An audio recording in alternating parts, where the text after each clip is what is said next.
চীনের দালিয়ানে প্রধানমন্ত্রী তারেক রহমানের সঙ্গে সৌজন্য সাক্ষাৎ করেছেন ওয়ার্ল্ড ইকোনমিক ফোরামের প্রেসিডেন্ট ও সিইও আলোইস জভিয়ঙ্গি। এ সময় প্রধানমন্ত্রী জলবায়ু পরিবর্তনের ঝুঁকিতে থাকা বাংলাদেশের মতো ডেল্টা রাষ্ট্রগুলোর জন্য ফোরামকে সমন্বিত উদ্যোগ নেয়ার আহ্বান জানিয়েছেন।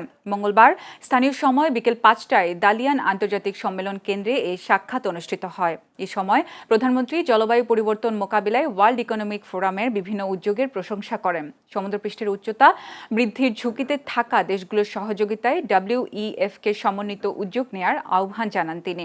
সাক্ষাতে প্রধানমন্ত্রী দেশের পরিবেশ সুরক্ষায় সরকারের নেয়া নানা পদক্ষেপও তুলে ধরেন। বাংলাদেশের পক্ষ থেকে উত্থাপিত বিষয়গুলো গুরুত্বের সঙ্গে বিবেচনা এবং সহায়তার আশ্বাস দেন WEF প্রেসিডেন্ট। একই সঙ্গে তিনি প্রধানমন্ত্রীকে সুইজারল্যান্ডের দাভোসে অনুষ্ঠিতব্য ওয়ার্ল্ড ইকোনমিক ফোরামের বার্ষিক সম্মেলনে অংশ নেয়ার আমন্ত্রণ জানান।